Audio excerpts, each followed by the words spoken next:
Commencer ce conseil municipal du 23 septembre 2025 en vous remerciant de votre présence, en saluant le personnel, le personnel qui intervient ce soir pour le conseil municipal, mais de remercier également le public, qu'il soit présent ou qu'il soit en visio différé. Je vais commencer par faire l'appel. Donc, Joël Gulon présent, Mireille Gilbert, Sébastien Mettet, excusez représenté par moi-même, Catherine Lotte, Daniel Gérard, Moufi Daroussin, Gilles Antose, Jean Chenavier, Yvette Segla, Daniel Père, Jean-Paul Louis Gavet, Claude Boulu, Frédéric Point, devrait arriver, Denis Gaveau, Jean-Yves Garnier, Patricia Vacheron, Julien Servoz, excusez représenté par Daniel Gérard, Michel Bertoldi, Christophe Villon, Julie Magnat, Francis Correa, Marilyn Jouve, Joris Belton, excusez représenté par Mireille Gilibert, Martine Vernet, Bernard Antose et Marie-Claire Bali. Présent. Nous avons encore nous pouvons donc délibérer de manière légale. Pour votre information, je n'ai pas 50 informations sur à vous annoncer. Simplement, il y aura auprès d'Alberte quelques magazines. Ici, en manque, on en a encore en haut. C'est le dernier de Mairie Magazine, qui doit être la revue d'Association des maires de l'Isère. C'est ça? Oui. L'ordinateur ayant rebooté, nous pouvons démarrer ce conseil municipal par le premier point, qui est l'approbation du procès-verbal du conseil municipal du 17 juillet. Il vous a été remis avec l'envoi. Est-ce que vous avez sur ce compte-rendu des remarques? Pas de remarques? Ah, pardon. Oui, je souhaitais revenir sur le point 5 du compte rendu qui traitait de la création et de l'exploitation d'un réseau public de chaleur ou de froid. Et je voulais savoir si le Conseil pouvait être informé de la suite donnée à la question relative à la mise à disposition de personnel de l'intercommunalité.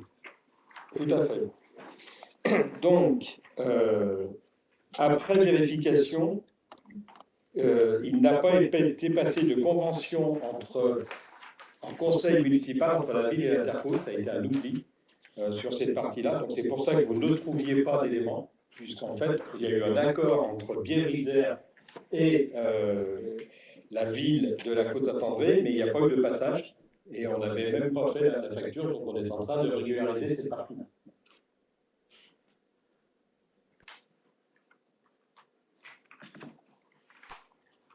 D'autres remarques sur le compte-rendu? Je vous le propose au vote. Est-ce qu'il y a des contre? Des abstentions? Unanimité, je vous remercie. Donc c'est un conseil municipal un peu léger parce que les points arriveront plutôt sur le mois d'octobre. Donc nous allons passer en point numéro 2, notre convention comme on le fait régulièrement avec le Centre départemental de la promotion du cinéma, qu'on appelle le CDPC, avec la ville pour l'année ce coup-ci 2025-2026, et nous saluons à 18h34 l'arrivée de Frédéric Point. Catherine. Oui, bonjour, merci. Donc cette fois, c'est au sujet donc, de la convention, comme tu l'as dit, Joël, entre la ville et le Centre départemental de la promotion du cinéma. Donc la ville, consciente de la problématique liée à l'absence de cinéma sur le territoire communal et notamment pour les projets d'éducation à l'image de l'ensemble des établissements scolaires, a mis en place depuis l'année scolaire 2022-2023 des projections scolaires et publiques en partenariat avec le Centre départemental de la promotion du cinéma pour l'organisation administrative et la FOL, la Fédération des œuvres laïques du 74, pour l'organisation des projections. L'ensemble des acteurs concernés souhaitent poursuivre ces séances de projection sur l'année scolaire 2025-2026 avec la même organisation générale. Déroulement des séances en amphithéâtre Nilon-Valeur pour le grand public et pour les établissements scolaires en partenariat avec le CDPC. Et d'autre part, la mise à disposition par le CDPC du matériel de projection itinérant avec un opérateur pour l'installation, la diffusion et la billetterie pour chaque projection. Donc, si la séance grand public rencontre un franc succès, la plus faible fréquentation des séances jeunesse démontre encore que le jour et l'heure de diffusion ne sont pas adaptés. De ce fait, il a été convenu avec le CDPC de changer les jours de projection. Ainsi, les séances jeunesse se dérouleront les mardis à 18h et les séances tout public les mardis à 20h30. Alors, la commission de culture, patrimoine et animation du 15 septembre a étudié le dossier. En fait, non, on l'avait étudié, cette décision, on l'avait prise à la commission précédente, c'est-à-dire la commission du 6 mai. Le 15 septembre, on avait déjà acté cet état de fait. Donc, il est proposé aux membres du conseil municipal d'autoriser monsieur le maire à signer la convention entre le CDPC, la FOL et nous-mêmes pour l'année scolaire 2025-2026. La FOL 74. Oui.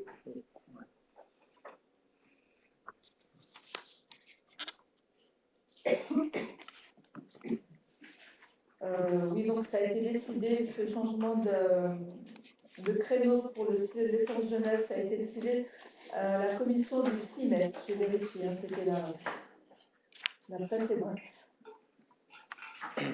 Oui, il faut s'adapter quand on n'a pas de public en face. Voilà. Il faut pouvoir s'adapter. Est-ce qu'il y a des questions par rapport à cette convention? Christophe Vignon. Oui, alors moi c'était juste un tout petit détail, ça concernait la périodicité. On voit quand ça fonctionne, c'est à peu près tous les mois, mais Oui. c'est marqué nulle part. Ah, ok. Non, mais c'était juste pour Parce savoir. que dans la si vous vouliez pas convention, vous- on établit les dates prévues. C'est ce qui est Alors, marqué, mais il n'y a elles ne sont pas notées là. Ouais. pas de marque date notée, puis il n'y a pas marqué non plus. C'est à peu près une séance par mois. En fait, si tu veux, dans l'article 8, on te dit la durée de la convention. En gros, on peut avoir une idée puisqu'on dit qu'elle est valable du 15 septembre au 30 juin. Donc ça matérialise à peu près l'année scolaire. Voilà, Mais ça ne précise pas que c'est une fois tous les mois. c'est vrai. On pourrait le rajouter effectivement. Non, c'est juste. Ok.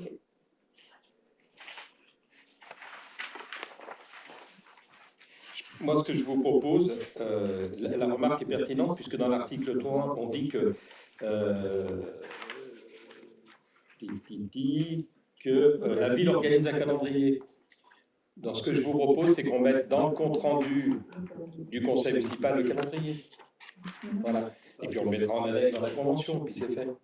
Ah, parce qu'on vous propose, c'est l'article 3 où c'est marqué, la ville organise un calendrier d'intervention, joint en annexe.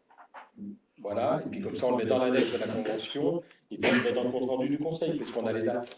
Oui, on les a. Parce que marquer une fois tous les mois, c'est pas forcément les mois avec le calendrier scolaire. Comme ça, au moins, le calendrier il est propre et il est connu.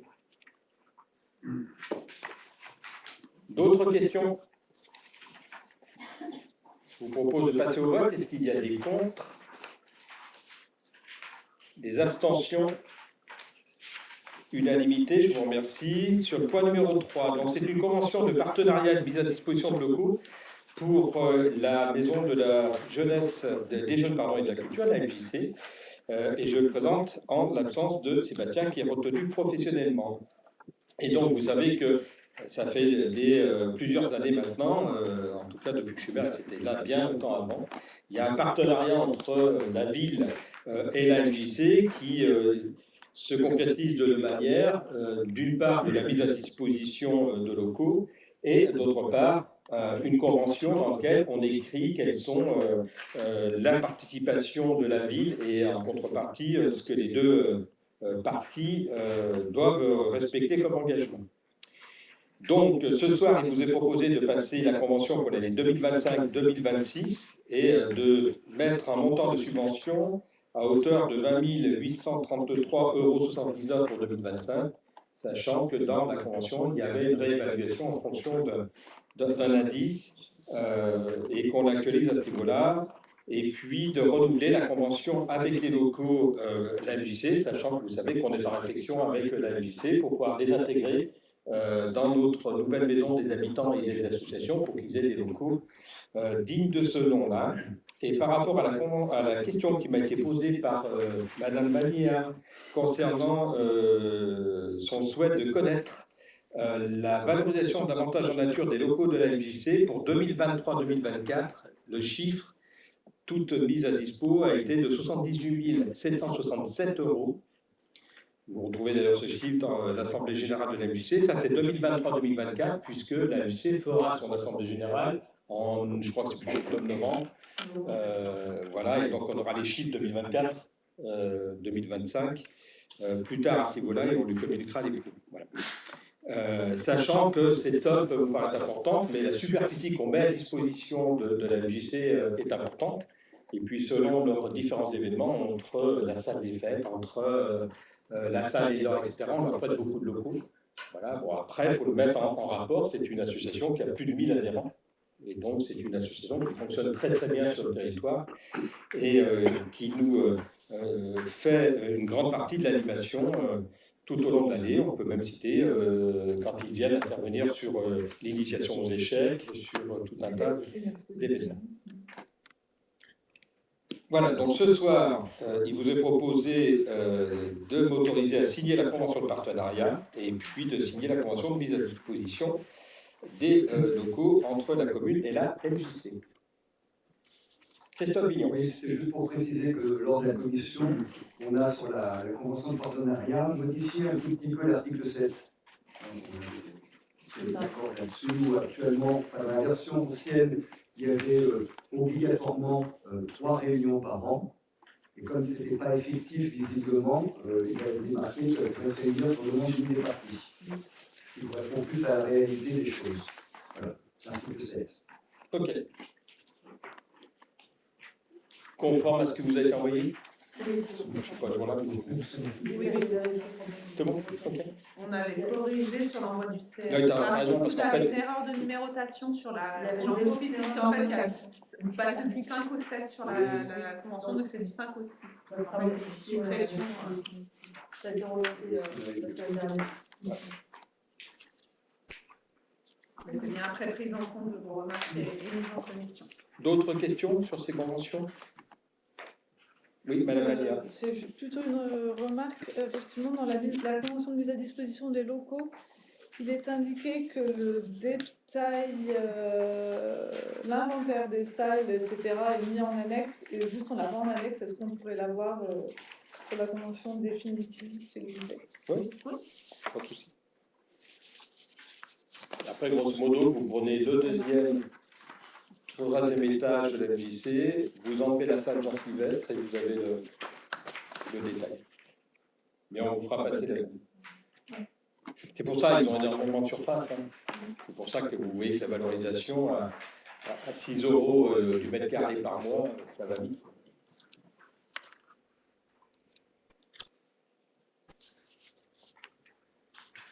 D'autres questions? Je vous propose de passer au vote. Est-ce qu'il y a des contre? Des abstentions? Unanimité, je vous remercie. Point numéro 4. Donc, convention de mise à disposition du château Louis XI. Alors, on a précisé qu'il était à la Côte-Saint-André, il y a un doute. Pour préciser, c'est parce que c'est le département qui a l'initiative de la convention. Et pour le coup, lui, il a plusieurs châteaux sur le département. Ouais. Voilà. C'est dans ce sens-là. Oui, c'est pour ça. On est un peu chauvin, regardez Claude Château. Alors, Il y en a. bon, donc simplement, vous savez que le 31 janvier 2025, nous avons approuvé la cession du château Louis XI au département de l'Isère. Je ne reviendrai pas sur cet événement important et à plusieurs reprises, le président du département a confirmé sa volonté, la volonté du département à transformer cet espace en un pôle culturel dédié à la musique, puisqu'il l'a redit lors de la soirée où nous avions invité le département a invité ses partenaires au Festival Berlioz et il l'a redit lors des Journées du patrimoine ce dimanche, ce samedi, sous la halle, lorsqu'on a dévoilé la plaque pour rappeler un peu l'importance de notre halle. Donc, vous savez que nous avions évoqué le dernier coup le fait que le département nous laissait l'usage des salles. Et bien, ce soir, il vous est proposé par cette convention de mise à disposition, eh bien, d'acter et de mettre des mots sur cette durée, sachant que sur le principe, elle est à usage temporaire. Et que ce que nous avons retenu, c'est que le département devrait commencer les travaux en septembre 2027. Et dans ce cadre-là, on doit avoir petit à petit libéré les locaux, mais que, bien entendu, vous avez vu qu'il y a de la souplesse, et ça a été notamment revu dans le comité de projet. Je donnerai la parole tout à l'heure à Daniel Baird pour qu'on ait un peu de souplesse là-dessus, sachant que le département, pour être très clair et rassurer toutes les associations, ne nous laissera pas tomber. De toute façon, il ne prévoit pas de travaux immédiatement sur la salle des fêtes. Donc la salle des fêtes sera toujours disponible, et ça peut être la préoccupation majeure, même si elle est peu louée dans l'année sur des grandes manifestations.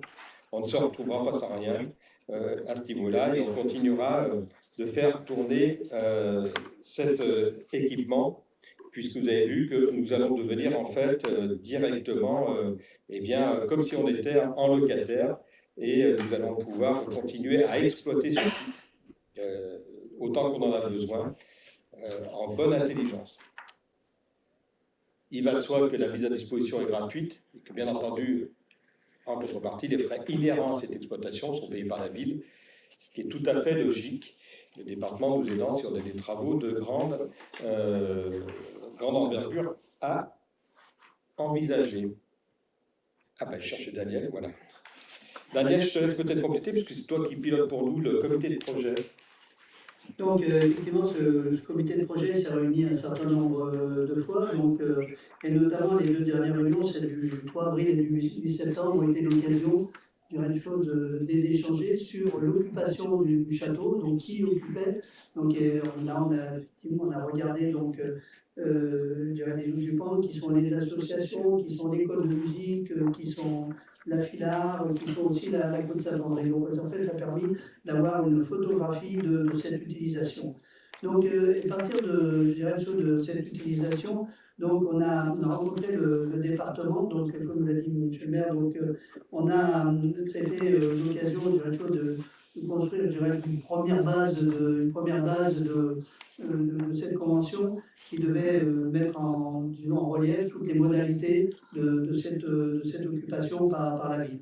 Donc, et ce soir, donc, on a effectivement, donc, ça a été bien dit, donc l'idée c'est de vous présenter cette convention et de se dire que maintenant, jusqu'à septembre 2027, donc on a un certain nombre d'engagements de part et d'autre pour ces occupations de salles. Alors, peut-être en résumé très rapide, donc titre gratuit, comme ça vient d'être dit.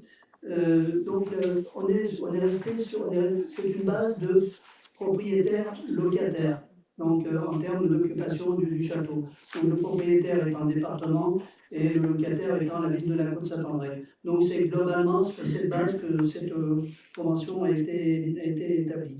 Donc la Côte reste aussi la principale interlocuteur de tous les occupants au niveau du château. Donc en fait, il n'y a absolument rien de changé pour les 2 années à venir. Je pense que c'est relativement important parce que ça nous laisse quand même, je dirais, une certaine souplesse. À savoir aussi qu'effectivement, on a cette souplesse, mais à côté de ça, on s'engage à ne pas développer de nouveaux besoins au niveau de la salle des fêtes. Donc voilà. Que vous dire en plus sur cette convention?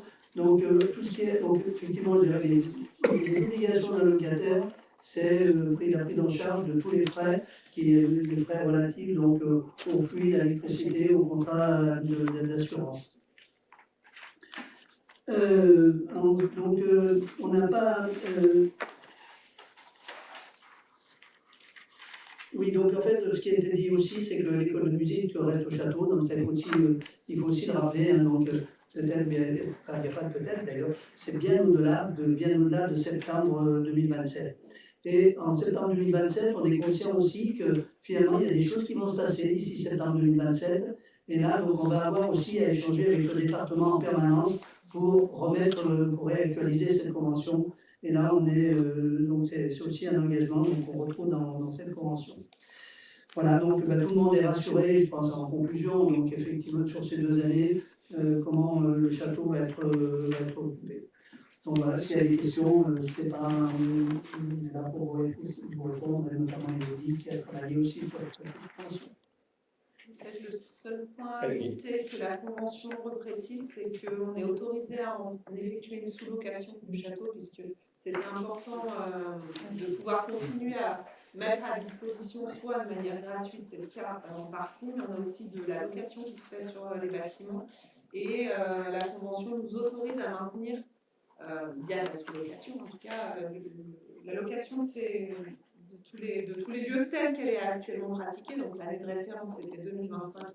On a une décision tarifaire, donc bien sûr, à chaque année, sa décision, et donc ces propositions de location des différents espaces. Oui, vous avez raison, c'est que ça ne bloque pas tous les usages qu'on avait, parce qu'effectivement, on peut la louer pour un mariage, pour un... Ça veut dire qu'on sous-loue. On a le droit de la louer à un privé, de le faire comme d'habitude à un mariage, un baptême, une soirée, etc. Parce qu'en théorie, si on n'était que simple locataire, tu n'as pas le droit de sous-louer. Ouais, la convention. C'est pour ça qu'on l'a fait autoriser par le département.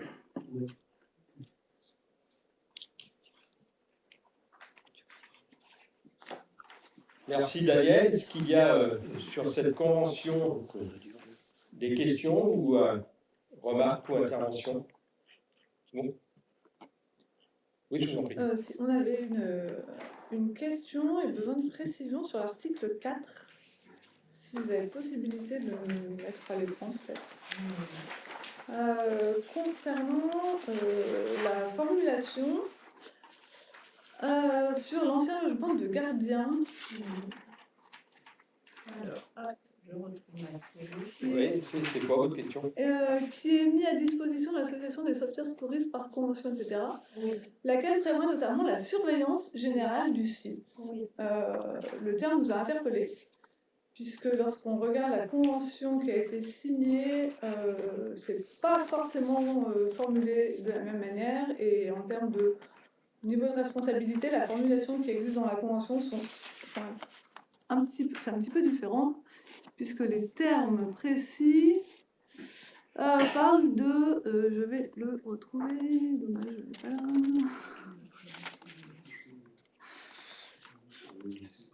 C'était pas une surveillance. Oui, je crois qu'on a plutôt ce mot présence. Ouais, présence humaine régulière pour prévenir tout risque d'intrusion. Enfin, je pense qu'en termes de... Peut-être que ça serait plus logique finalement de reprendre les termes qui sont inscrits dans la convention qui a été signée avec l'association plutôt que ce terme-là qui est utilisé, qui me semble-t-il juridiquement plus engageant en tout cas. Oui, pour le coup, je ne vois pas forcément pourquoi, puisqu'on ne signe pas ici avec l'association, on signe ici avec le département. Donc, en tout cas, par cette phrase-là, on n'engage pas l'association au-delà de... Mais pourquoi ne pas reprendre l'intitulé de la convention, les mots de la convention? On trouvait que ça allait un peu au-delà de ce qui est marqué dans la convention, parce que la surveillance générale, ça donne peut-être l'impression déjà qu'ils sont là en permanence, ce qui n'est pas le cas. Et puis général, ça donne quand même une portée plus importante. Donc c'était un peu ce détail qui nous chagrinait. Bah, écoutez, on prendra les termes, je trouve. Bon, effectivement, sachant qu'on faisait référence à la convention, de toute façon, Oui. du coup c'était assez cadrant. Néanmoins, on peut changer la formulation, je la soumettrai au département, puisqu'on on est en échange tripartite. Et si vous en êtes d'accord, c'est cette version-là qu'on modifiera. Ça dépend de l'orientation CP, oui. Ils n'ont pas, il y a une délégation, ils peuvent le faire passer hors CP. Ce que je vous propose, c'est qu'on soumette au département. Je leur ferai retour de votre... En tout cas, on n'engage pas l'association au-delà de... dans cette partie-là, puisqu'elle ne signe pas. Elle est engagée via la convention qu'on a signée ensemble. Sans précision. Sans précision. Nous, c'est faire juste à la convention et puis c'est terminé. Oui. Ça évite C'est effectivement... Ah ouais, moi je pense que c'est pas ça. Ça évite tous les piégés. Oui, on marque... ouais, voilà. C'est pas chose. Ouais, On a la virgule, et puis... Ok, très bien. Il suffit. Je corrige.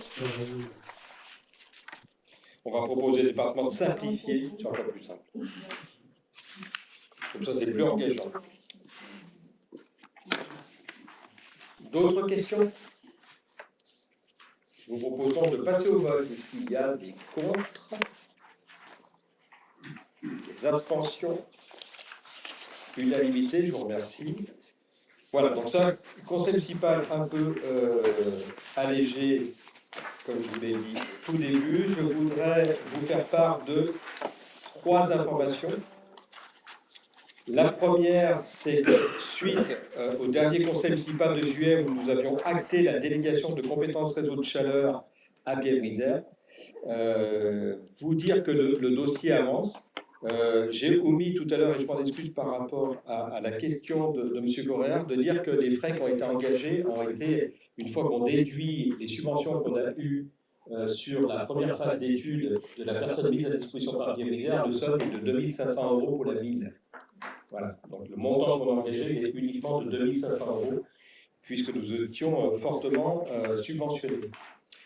Donc, le dossier, vous disais-je, avance, puisque au prochain conseil communautaire de lundi, il y aura une délibération qui va lancer l'assistance à maîtrise d'ouvrage.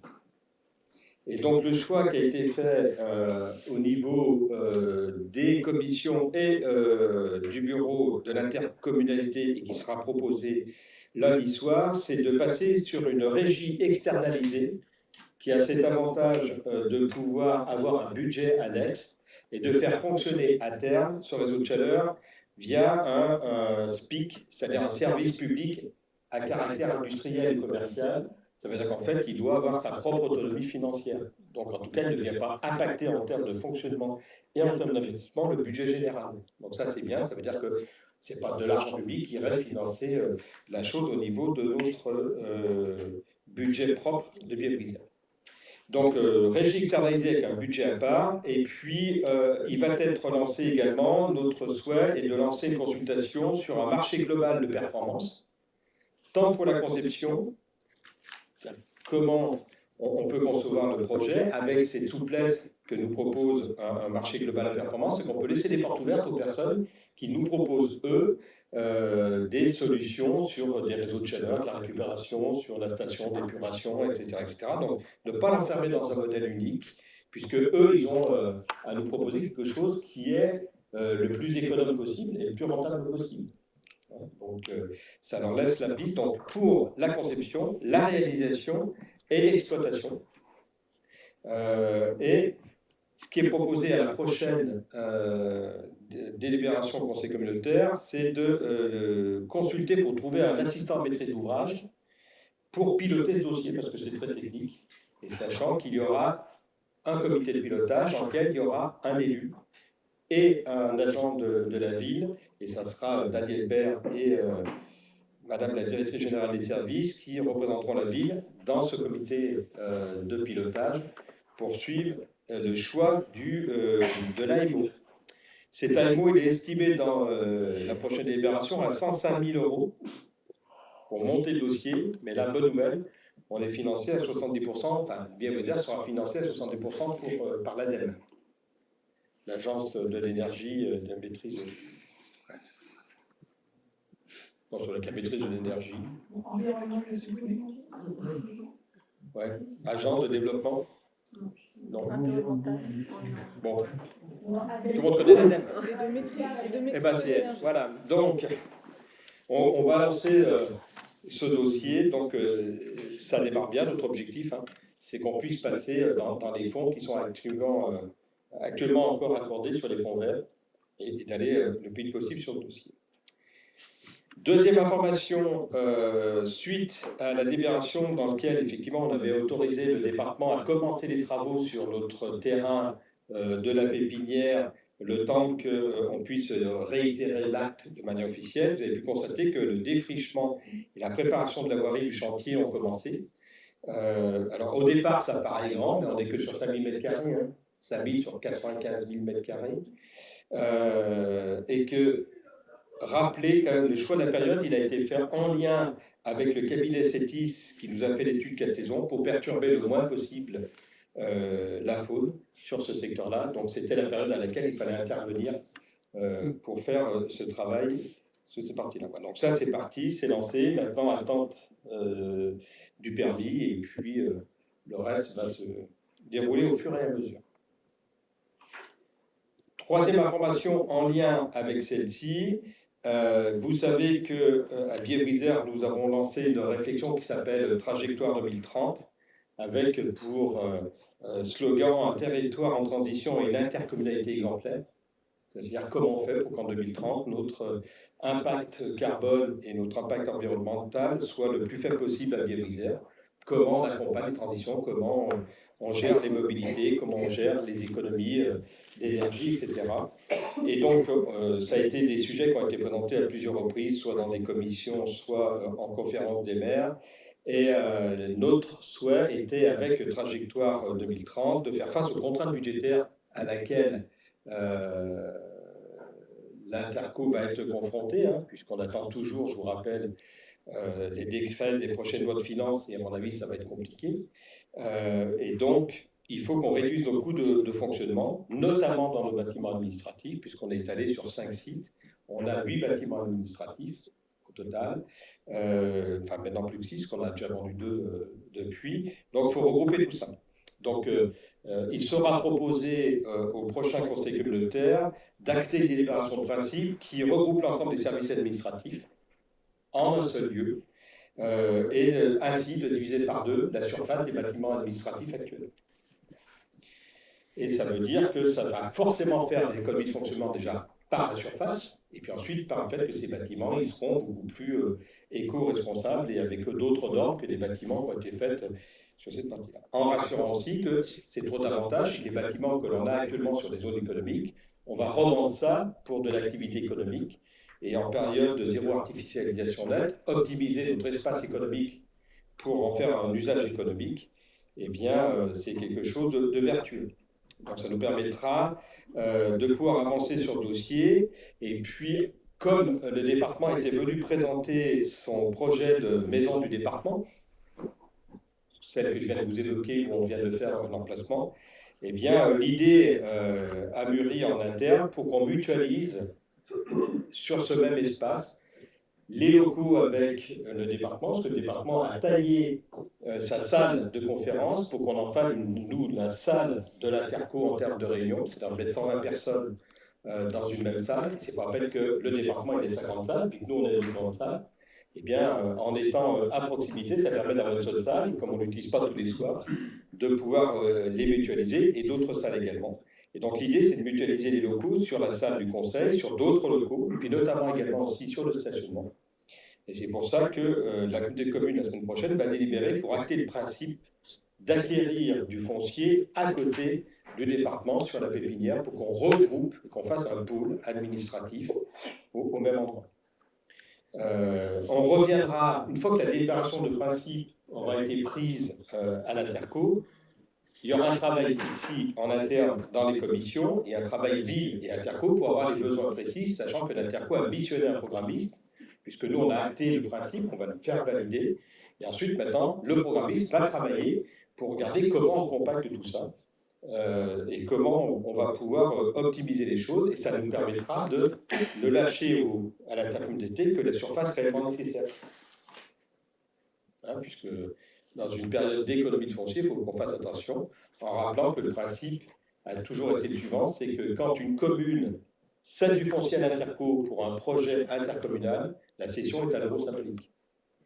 Ça, c'est une règle qui est en vigueur dans toutes les ventes qui ont été faites, ventes ou cessions de terrain qui ont été faites. Ça a été le cas récemment du gymnase de Saint-Jean-de-Monnet, comme ça avait été le cas quand on a cédé le foncier là où il y avait la piscine pour faire la médiathèque, ou à Colibas. Et puis pareil quand on a fait. Donc on reste sur ce principe-là pour qu'il n'y ait pas une charge de foncier. Voilà, donc je tenais à vous en informer, puisque c'est des délibérations où les conseillers de la ville qui sont à l'intercommunalité auront un débat lundi prochain au niveau de l'Interco, mais je voulais vous tenir au courant, parce que c'est quand même des dossiers qui sont structurants pour notre ville et pour notre territoire. Dernière information, prochain conseil municipal le 30 octobre. Je crois quel jour, mardi. Là, je l'ai dit. Excusez-moi, Ouais. on aimerait prendre juste quelques minutes pour apporter des éléments complémentaires par rapport à l'information que vous avez pu faire lors du dernier conseil municipal sur l'analyse financière de la collectivité. Parce que donc, juste pour reposer le contexte, il y a eu... Attendez, je vous demande. Ce que vous me demandez, c'est un temps de parole. Oui, tout à fait. D'accord. Vous m'avez demandé avant ou pas? Non, effectivement. D'accord. Non. Très bien. Bon, on fait une suspension de séance. 30 secondes. Je vois si je vous laisse la parole et on en reparle. Donc on lève 19h05, on lève la séance quelques minutes. À l'article 5 des questions orales, vous auriez dû demander au préalable une intervention. Ce n'est pas le cas, donc je vous autoriserai la prochaine fois, puisque vous en faites la demande aujourd'hui, au prochain conseil municipal d'intervenir sur ce point-là. En tout cas, je ne vous donne pas la parole aujourd'hui, parce que vous n'avez pas fait la demande. Si je puis me permettre, il y a eu un certain nombre de fois où il y a des éléments qui ont été apportés en fin de conseil qui n'étaient pas prévus dans le conseil municipal. Donc je me permets de réitérer, de reformuler la demande. La réponse est la même. Voilà, la séance est levée. Donc,